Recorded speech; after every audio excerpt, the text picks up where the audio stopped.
When we go through our lives, one of the things that is needed is power. Power to discern, power to decide, power to choose, power to tolerate, power to stop, power to withdraw by choice, or power to face when needed.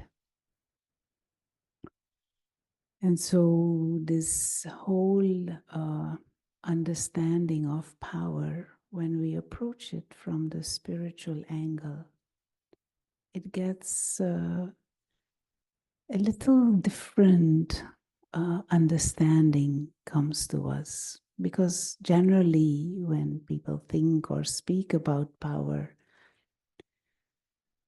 we tend to think of it as physical and power over others, or power over things, or power over a country, or power to rule others.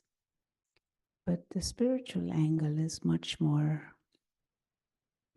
power over the self, power over my own mind, power to think as is appropriate, power to create thoughts and feelings that are useful and beneficial for myself and for others involved. And that is a very, very different power. But the fact that it requires power, that we're using the word power, also implies that there is a certain resistance or a certain obstacle to overcome.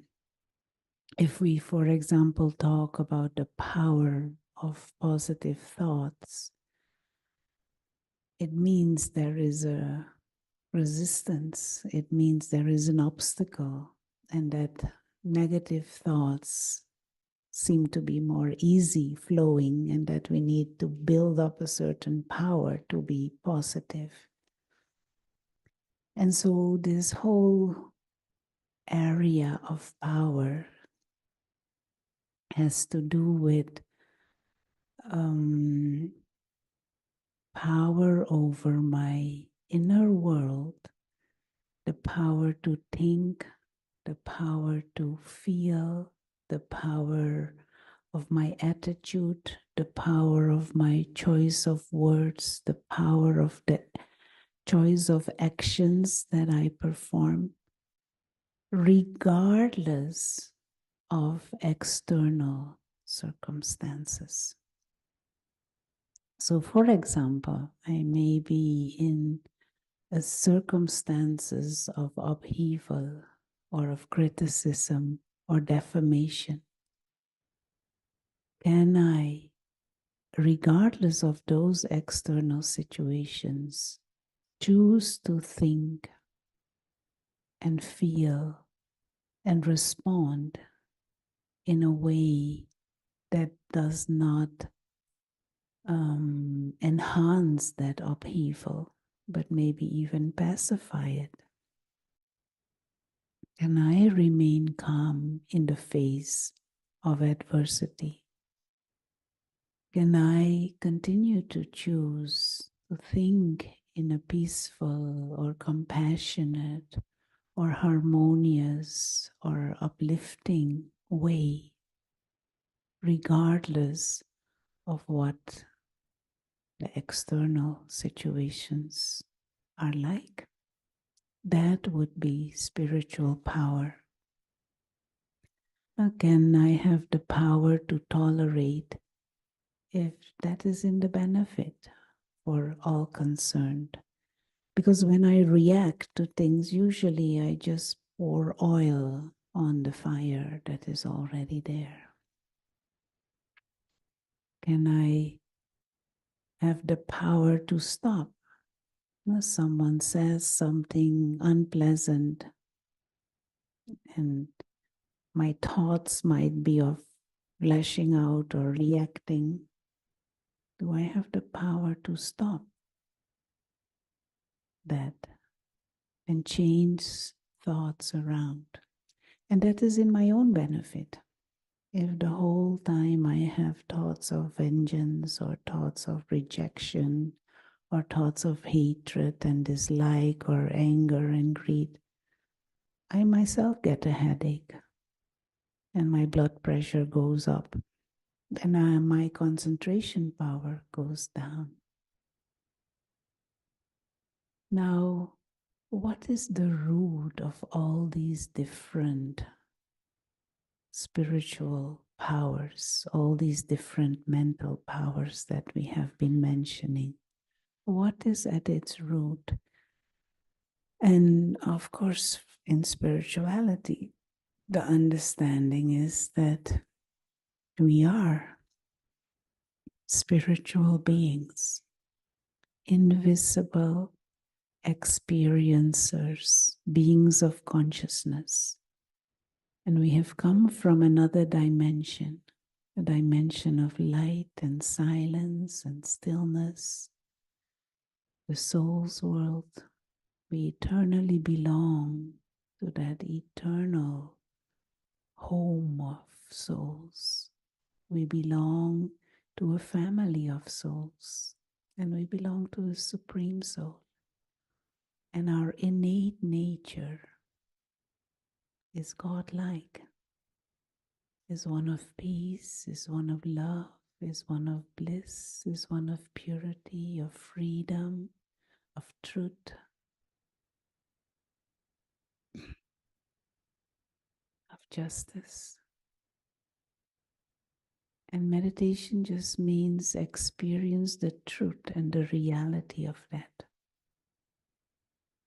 And from that world of silence and stillness, the soul, the being of consciousness, comes in this world of matter, in this body, to play the game of human life. And so truly, the soul needs nothing from this world. We have come here to give, not to take. The soul innately, when awake to our own higher nature, we are full and complete and need nothing. A being of peace, a being of love, eternally belonging to the Supreme in a loving relationship that fulfills all the experiences and the love of all types of relationships. The Supreme Friend. Full. And with that fullness, soul approaches this body, soul approaches the part to play out in this world of matter. And when our positioning is we are full, then the scenes of the drama of human life cannot put us into any bondage. There are no desires or expectations. And that is the space in which there is power. You can see through the limited temptations that may be presenting itself. There's no need to get into some dependency or some expectation or some ego. We don't need anything. We have come here to give. Even this body, you use it for the highest purpose. But it is not mine, and it is not me. It belongs to nature, to matter. All our interactions with others are extra and extra gifts. When we're in that state of awareness, then we are not influenced or pulled, nor pushed by external situations.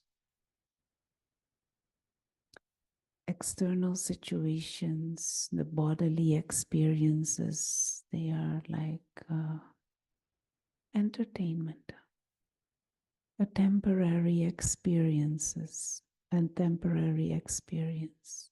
Nice, interesting. But we don't get into I want and I need and I desire and mine or identification or some ego.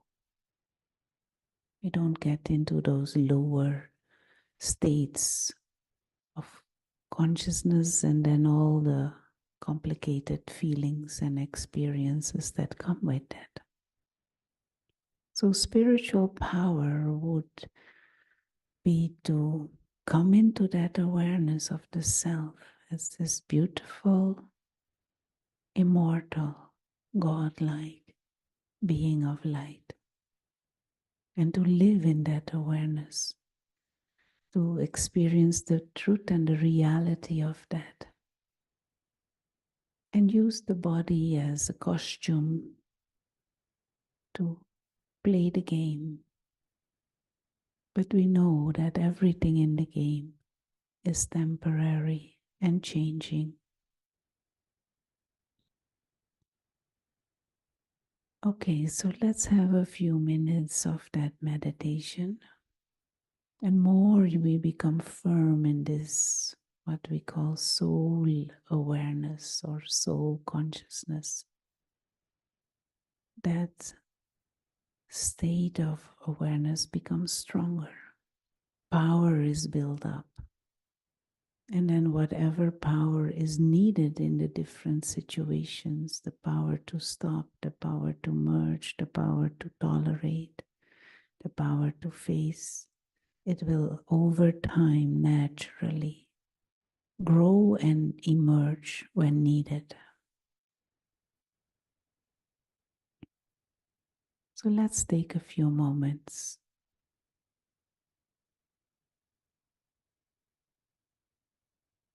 Allow the body to be comfortable and drop the shoulders, straighten the back, also the upper back and the neck. Let the body be straight but relaxed.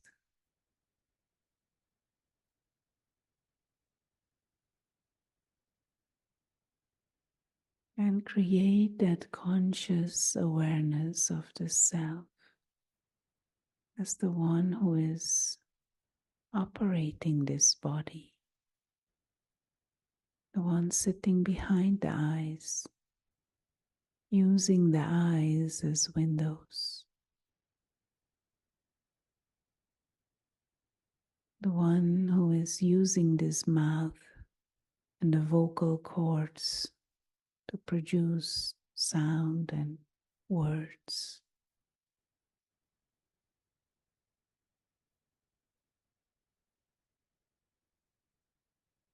I am not this body.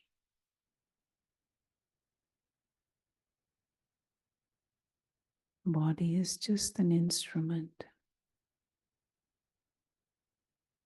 It is part of the story. Rona is part of the story that is being acted out. But the one playing the part, the invisible actor, that is the real me, soul.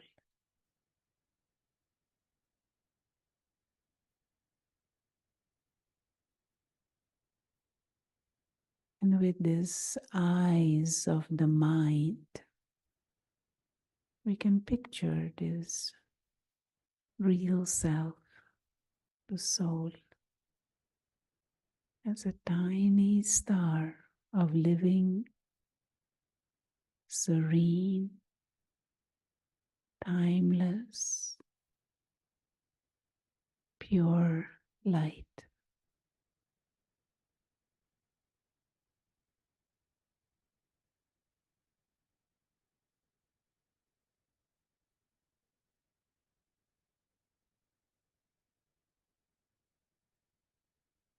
And just hold this image on the screen of your mind.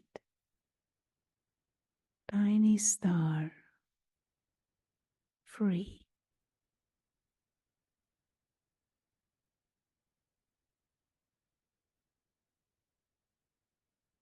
This star is an invisible guest in this body, an invisible guest on this planet, an invisible guest in this physical universe.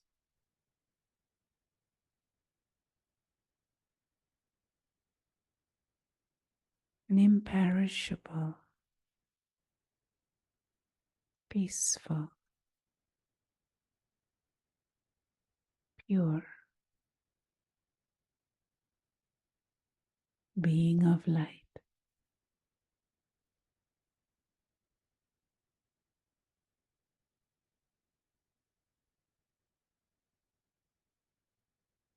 One who has come from that dimension of silence and stillness and light.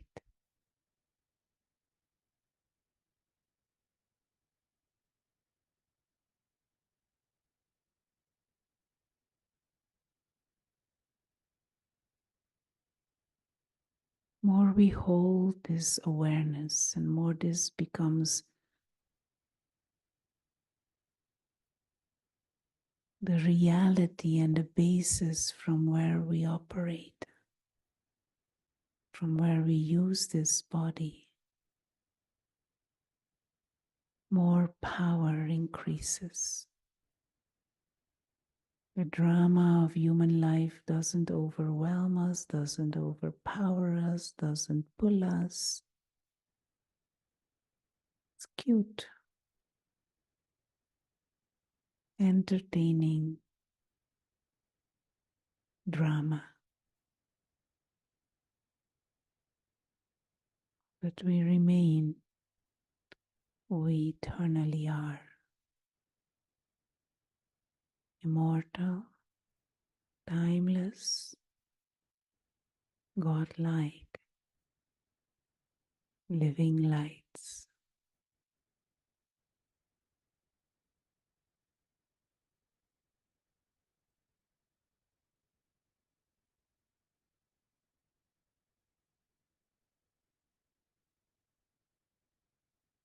And as we go through the rest of the day, let us aim to remain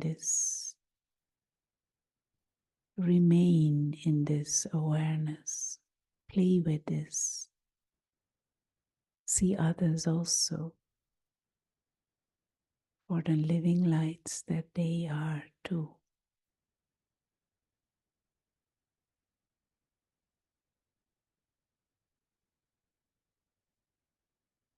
Thank you.